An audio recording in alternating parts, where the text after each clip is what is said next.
본론은 들어가 버리는 거기 때문에 그걸 반드시 써주셔야 됩니다. 그걸 써주시고요. 또 하나 리포트에서 중요한 것은 각주를 여러분이 다시는 게 가장 중요해요. 이 내용에 대해서 각주를 다셔야 되는데 그 윗부분에 여러분이 컴퓨터 윗부분에 보면 입력이라고 써진 게 있을 거예요. 컴퓨터에. 그래서 입력을 마우스를 이렇게 클릭을 하면 그 옆에 이제 주석이라는 게 뜨고요. 주석을 또 클릭을 하면 각주라는 게 떠요. 그래서 이 각주를 클릭을 하면 그 밑에 부분에 이제 여러분이 내용에 대해서 부연 설명할 수가 있는데 각주라는 건 쉽게 말하면 내용에 대한 부연 설명, 내용이나 용어에 대한 부연 설명이다 이렇게 이해하시면 돼요. 그게 각주입니다. 그 내용들에 대해서 구체적으로 부연적인 설명을 하는 게 좋고요. 보통 각주는 한 10개 정도는 달아주시면 좋습니다. 리포트에서. 물론 이제 뭐 5개 이럴 수도 있지만 한 10개 정도의 리포트는 각주를 뭐 논문 같은 경우는 좀 더 많겠지만 리포트는 한 10개 정도의 각주를 다시면 좋습니다. 뭐 더 많이 달아도 상관없는데 최소한 한 10개 정도는 여러분이 내용을 달아주시는 게 좋겠고요. 그 다음에 결론, 이제 지금까지 결론은 내용에 대한, 본문의 내용에 대한 요약이에요. 그래서 지금까지 이 말 반드시 시작할 때 쓰셔야 돼요. 지금까지 이러이러한 내용에 대해서 살펴보았다 이렇게 쓰시고요. 그래서 이제 간단하게 이제 그 내용에 대해서 조금 더 요약을 좀 해주세요. 썸머리로.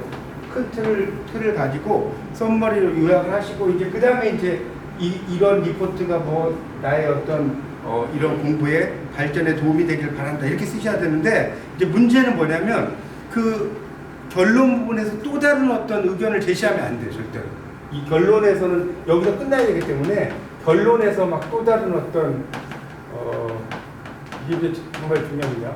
의견을 여러분이 제시를 해버리면 이게 완전히 3000% 빠져버리거든요. 그러니까 결론은 지금까지 내용을 썸머리 한다고 생각하시면 돼요. 썸머리. 요약을 하시는 거니까 썸머리를 하시고 나서 그 다음에 이제 내용을 요약을 하는 것이고요. 그 다음에 이제 리포트 같은 경우는 보통 이제 리포트는 5장 정도 이제 내용으로 이렇게 쓰시면 좋은데 그걸 이렇게 클릭을 그래서 이제 그렇게 되는 거고요. 그래서 제가 이제 그 실질적인 내용을 가지고 여러분에게 이제 한번 설명을 드리도록 할게요. 이제 이거는 전반적인 이야기였고요. 예를 들어서 우리가 이제 윤동주라는 뭐 작가에 대한 리포트를 우리가 쓴다라고 하면 서론에서 이제 어떻게 쓴다는 거예요. 윤동주 씨가 어떻고 뭐 자아성찰과 부끄러움의 미학이라고 말할 수 있고 이런 식으로 쭉 쓰다가 그 이제 점점점 가로 밑에 보시면 시인 윤동주는 자신의 시를 저항시라고 이야기하진 않았다. 우리가 그의 시에 나타난 그런 색채를 느끼는 것이다. 그리고 나서 이제 뭐 필자는이라고 써도 되고 또는 그냥 본인은 이렇게 써도 됩니다.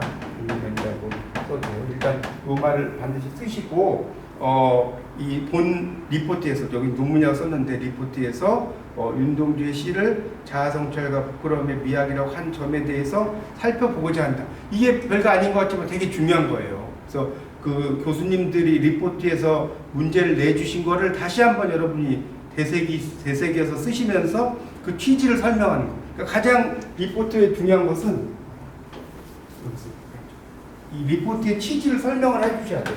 알고 있지만. 리포트에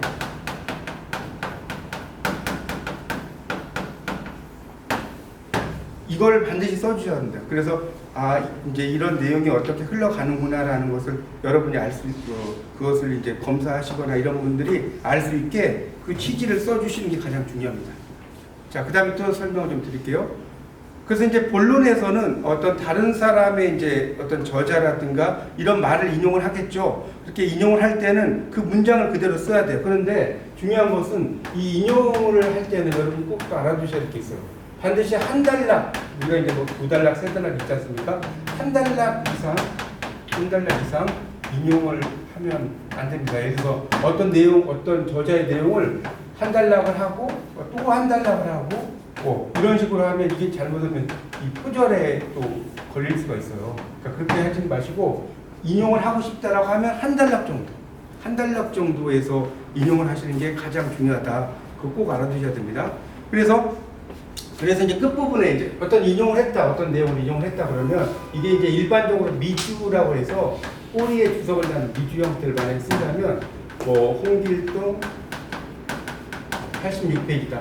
그러면 이렇게 홍길동 86 이런 식으로 여러분이 내용을 반드시 어떤 저자의 어떤 몇 페이지 이렇게 쓰셔도 되고 이게 이제 미주 형태라고 해요. 미주 형태고 요즘에는 꼭 미주를 안 쓰고 각주 형태로 써도 돼요. 각주 형태.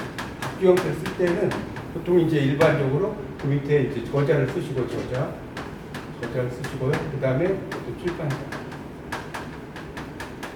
쓰고요. 그 다음에 이제 이 연도 출판 연도가 있겠죠. 출판 연도. 그 다음에 이제 요 저자와 출판사 사이에는 이제 책 제목이 있겠죠.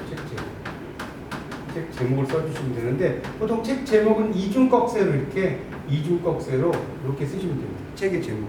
근데 이게 책이 만약에 단편이라든가 이럴 때는 단일꺽쇠. 단편과 관련된 내용이라든가 이런 거 쓴 단일꺽쇠고요. 뭐 또는 소논문 같은 경우 이렇게 써도 되고 일반적인 책은 이렇게 이중꺽쇠 형태로 써주시는 게 중요합니다. 그래서 이제 거기 제가 이제 밑에 써놨지만 7번에 참고 문헌은 자기가 인용한 책을 이제 여러분이 반드시 써야 되고요. 그 다음에 저자, 책 제목, 이중꺽쇠 이렇게 썼죠. 근데 이거는 참고 문헌이 아니더라도 여러분이 각주로 다른 형태로 하고 싶다라고 하면 이렇게 쓰시면 되는데 요즘에 그 리포트의 추세는 미주 형태보다는 각주 형태로 많이 쓰더라고요. 그러니까 뭐 그거는 여러분이 뭐 이렇게 둘 중에 하나를 선택을 하셔서 쓰시면 됩니다. 이렇게. 그리고 이제 만약에 참고 문헌을 할 때 책 제목이라든가 이런 건 다 일반적인 순서대로 하는데 그래서 리포트 같은 경우는 분량이 한 5매 정도 이 리포트 우리가 논문 요즘은 이제 논문이 많이 없어졌지만 소논문이라든가 이런 걸 쓸 때는 한 11매, 12매 정도 이렇게 써요. 근데 리포트 같은 경우는 한 5매 정도를 쓰면 되고요. 또 하나 제가 말씀드리고 싶은 것은 이 리포트를 쓸 때는 그 포인트가 있죠. 포인트가 우리가 이제 그 포인트를 몇 포인트 이런 말 있지 않습니까? 그래서 포인트를 한 11포인트나 또는 12포인트 뭐 크면 12포인트 정도 되는데 근데 어떤 경우에는 교수님이 11포인트로 써주세요 이런 게 있어요. 지정된 게. 그럴 때는 이제 11포인트로 써주시고요. 그렇지 않으면 뭐 한 12포인트까지 써주세요. 근데 13포인트라든가 그 이상으로 쓰면 너무나 커져버리기 때문에 그건 또 감점의 요인이 될 수가 있습니다. 그러니까 11포인트에서 12포인트로 써주시면 좋겠고 또 하나 말씀드리고 싶은 것은 각주를 달 때는 자 보세요. 자 리포트의 포인트가 11포인트다. 그러면 각주는요. 이거 포인트보다 적게 쓰는 게 좋아요. 일반적으로. 왜 그러냐면 리포트의 본문의 포인트와 각주의 포인트를 똑같이 잡아버리면 그게 앞뒤가 또 내용의 어떤 구분이 좀 힘들거든요. 그러니까 만약에 이거의 포인트가 11포인트다 그러면 각주는 한 9포인트나 뭐 한 10포인트 좋은데 한 9포인트 정도 또는 10포인트 정도까지 괜찮습니다. 하여튼 중요한 것은 각주에 쓰는 글은 리포트에 쓰는 글보다 좀 더 작은 분량, 작은 크기로 써주신다. 이게 이제 가장 또 중요한 부분입니다. 리포트를 쓰실 때 그게 중요하고요. 그래서 이제 예를 들어서 이제 제가 또 하나 예를 드는 게 이제 본론에서 이렇게 이제 어떤 내용을 썼어요. 그러면 그 밑에 이제 보면 이런 괴리감에 대해서 이렇게 하는 것에 대해서 이제 부끄러움을 토로한다 이렇게 썼잖아요. 그러면 각주에는 그 내용에 대해서 부연 설명을 하는 거다. 그 어떤 이 내용이 어떠한 것인지에 대한 부연 설명 이런 것을 이제 쓰는 게 좋습니다. 그러니까 그 위에 있는 내용에서 어떤 내용을 좀 더 궁금하거나 부연 설명을 해야 될 게 있다 그러면 그것에 대해서 각주를 다는 거예요. 예를 들어서 본론이 있지 않습니까? 본론이 있다고 칩시다. 그러면 본론의 내용이 쭉 있겠죠. 그런데 갑자기 뭐 이러한 괴리감 이런 말이 있다고 칩시다. 그러면 이 괴리감에 대해서 난 조금 더 부연 설명을 하고 싶다 그러면 괴리감에 이렇게 각주를 달면 이게 알아서 이게 번호가 붙어요. 아까 제가 각주를 달 때 입력, 주석, 각주 이거 말씀드렸지 않습니까? 이런 식으로 하면 이게 이 단어 뒤에다가 이제 이걸 이렇게 해놓으면 각주가 달려요. 그러면 그 각주에다가 괴리감이면 괴리감이다. 그러면 그거에 대해서 조금 더 여러분이 부연 설명을 하는 식으로 글을 써주시면 돼요. 그게 이제 가장 중요합니다. 그래서 그 각주의 부분은 본론보다도 포인트를 좀 더 작게 해서 써야 된다는 게 중요하고요. 그다음에 그래서 예를 들어서 본문의 포인트가 만약에 11포인트다. 그러면 각 주는 9포인트나 10포인트로 써주는 거. 이게 아주 중요해요. 그걸 여러분이 명심을 하셔야 될 것 같아요. 그래서 이제 그렇게 해서 자 참고문헌으로 이제 또 들어가면 자 참고문헌을 내가 이제 쓴다 그러면 이 참고문헌을 보세요. 가나다 순서로 쓰시는 게 좋아요. 참고문헌을 조금 더 설명을 드릴게요. 리포트에서 자, 이 참고 문헌을 쓸 때는 이게 가나다 순서로 이렇게 작가가 이렇게 있으면 가나다 순서로 이렇게 쓴다는 게 가장 중요합니다. 그래서 거기 이제 화면 보이시면 한번 보세요. 예를 들어서 뭐 권영민, 김남조, 김윤식 이렇게 있다 그러면 우리가 가나다를 썼죠. 그러면 기음니은부터 순서로 쓰면 그 다음에는 아야어요로 가는 거예요. 아야어요. 그러면 뭐 아야어요, 오요, 이거 아시죠? 이런 순서. 이렇게 이걸 이제 가는 거예요. 그러니까 권영민, 김남조, 김윤식이 있다 그러면 다 기역이죠. 그런데 그 여기 보면 권 이렇게 되잖아요. 그러니까 아야 어가 되고 그렇죠. 그 다음에 김하면 이가 되지 않습니까? 그래서 이제 김할 때 이제 이는 뒤로 가는 거죠. 그리고 이응 다음에 지읒이니까 이응 다음에 순서가 지읒이겠죠. 그러니까 김재홍이 김윤식보다 뒤로 가는 거예요. 뒤로 가는 것이고 또 하나는 이제 만약에 뭐 마강수다 만약에 이런 게 있다 그러면 이분의 책이 또 있을 거 아닙니까? 또 똑같은 저자가 있으면 또 이렇게 마강수 이렇게 쓸 필요는 없어요. 똑같은 저자 이름일 때는 굳이 이걸 쓰지 말고 그냥 이렇게 빈칸을 치고 그 다음에 컴마를 찍고 그 다음에 이제 또 설명을 해주시면 돼요. 저자가 또 동일 저자의 또 다른 어떤 내용에 대해서 내가 뭐 인용을 한다라든가 그럴 때는 여러분이 이제 그렇게 해주시면 돼요. 그래서 그 순서는 아까도 말씀드렸지만 이 저자를 먼저 쓰시고요. 그 다음에 책 제목을 쓰시고요. 책 제목 쓰시고 그 다음에 이제 출판사 쓰시고 그 다음에 이제 출판 연도를 쓰면 돼요. 출판 연도 이렇게 쓰면 됩니다. 그런데 이제 요즘에는 이게 좀 바뀌어서 이렇게 쓰는 경우도 있어요. 저자를 먼저 쓰고요. 그 다음에 이제 출판 연도를 아예 가로를 묶어요. 출판 연도 가로를 묶고요. 그 다음에 책 제목을 쓰고 그 다음에 출판사 이렇게 써도 됩니다. 그러니까 여러분이 그 선택을 하실 때 이제 참고문을 쓸 때 1번의 형태로 이 출판 연도를 뒤에다 쓰고 싶다면 이렇게 쓰시면 되고요. 그냥 이렇게 쓸 때 제가 이제 교육학과에서 방송에서 공부할 때는 그 교육학과에서는 또 이걸 선호하더라고요. 이렇게 가로를 쳐놓고 거기에 출판 연도를 쓰고 이런 것들을 훨씬 더 선호해요. 그러니까 그게 또 학과마다 좀 다를 수도 있는데 하여튼 그거는 여러분이 이제 알아서 쓰셨다고 해서 감점의 요인이 되거나 그렇진 않습니다. 그러니까 중요한 것은 참고문헌은 가나다로 쓰는데 이제 그게 아야 기응는이 맞으면 그 다음에 아야어요 이렇게 쓰시고 그 다음에 동일한 이 저자의 작품이 있을 때는 동일한 저자가 만약에 작품이 두 개다 그러면 밑에 있는 것도 다 똑같은 이름을 쓰는 게 아니에요. 홍길동 이렇게 쓰면 보기도 외관상 별로 좋지 않잖아요. 그러니까 홍길동하고 작품이 있으면 그 다음에 또 다른 작품에 대해서 이렇게 여러분이 써주시면 된다. 그렇게 정리하시면 될 것 같고요. 그래서 이제 이제 결론 부분에 대한 설명을 제가 이제 여기다 조금 해놨는데 이런 식으로 쓴다는 거예요. 지금까지 본인은 이러이러한 내용에 대해서 이제 뭐 연구했다 해도 되고 살펴보았다. 지금까지 이러이러한 연구에 대해서 살펴봤고 이제 이거는 제가 관광학과 다닐 때 여가학의 사회심리학적 의미, 뭐 고찰 뭐 이런 내용으로 제가 논문을 쓴 적이 있는데 그걸 좀 가져왔어요. 그래서 뭐 여가학을 하려고 할 때 뭐 실제로 설문조사도 하고 해야 되는데 이걸 학술적인 조사나 문헌학적인 조사만 하다 보니까 연구에 한계가 있고 향후에는 이제 이런 연구가 현장 중심의 조사 연구를 병행하면 보다 훌륭한 여가 관련 논문이 나올 것으로 기대한다. 이런 식으로 이제 제가 정리를 했고요. 그래서 이제 여가 활동을 잘하기 위해서는 기본적인 것이 전제되어야 되고 그 중에서 이제 이거는 이제 앞에 있는 제가 논문이나 이런 데서 쓴 거를 간단하게 요약을 한 겁니다.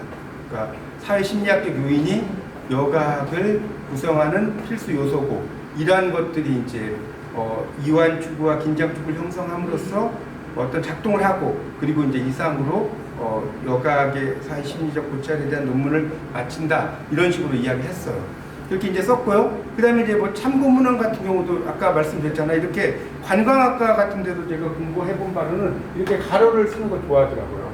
제가 이제 이렇게 고동우 2002 여가학개론 이런 식으로, 뭐 김명훈 1981 이렇게, 또는 김명훈 심리학 박영사 그다음에 연도 출판 연도를 마지막에 써도 상관이 없다고 그랬고요. 그다음에 이것도 아까 또 말씀드렸죠. 김진탁, 김원인, 현정 이렇게 쓰고 현대 여가론 학문사인데, 만약에 동일 저자의 작품이 또 하나가 생겼다 그러면 동일 저자는 똑같이 쓰는 게 아니고 이렇게 밑줄만 그으면 됩니다.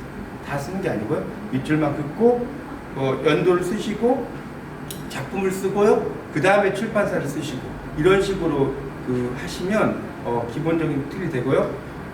그 다음에 이제 참고문을 쓰실 때 여기 마지막, 그러니까 그 마지막에 어떤 출판사 싸고 뭐 출판사든 출판 연도든 어쨌든 마지막 쓴 다음에는 그다음 반드시 이렇게 마침표를 찍으세요. 마침표. 그러니까 마침표라고 이렇게 피리어드 콤마 찍는 게 아니고 이렇게 마침표로 끝내는 게 좋아요.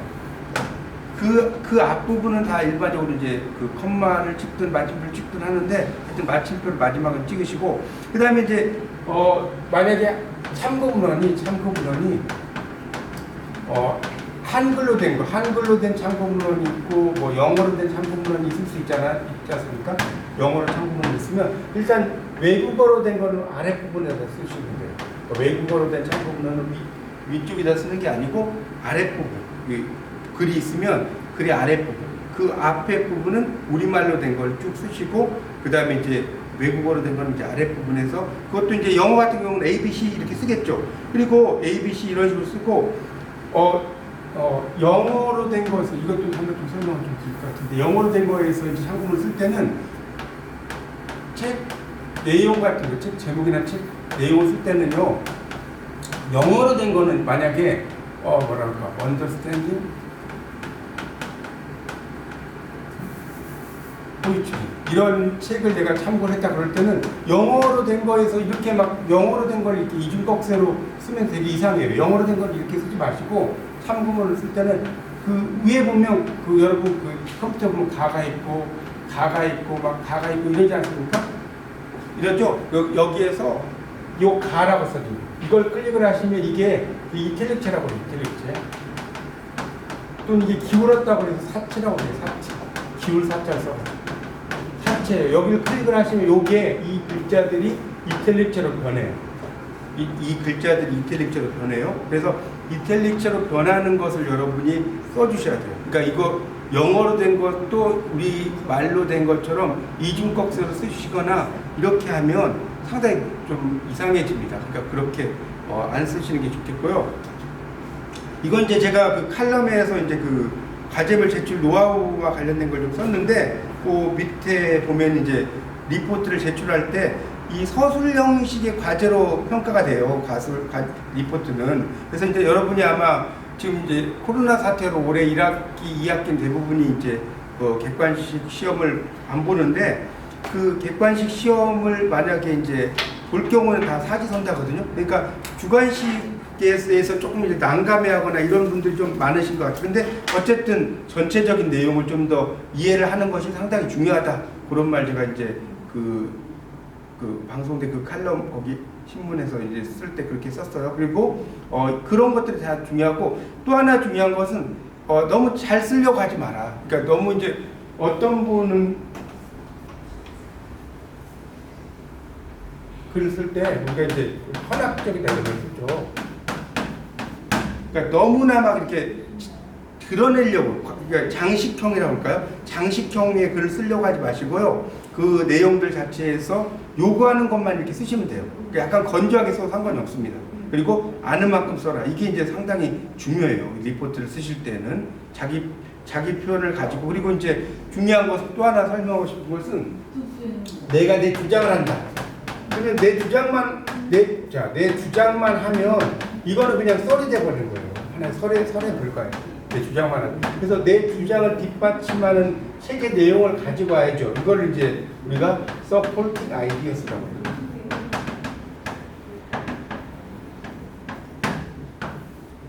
자, 그래서 이 supporting ideas라고 하니까 자기 주장만 쓰지 마시고 내 주장과 관련된 내용을 뒷받침해주는 그것을 여러분이 이제 참고 문헌이나 또 본 교재나 이런 데서 가지고 오셔야 돼요.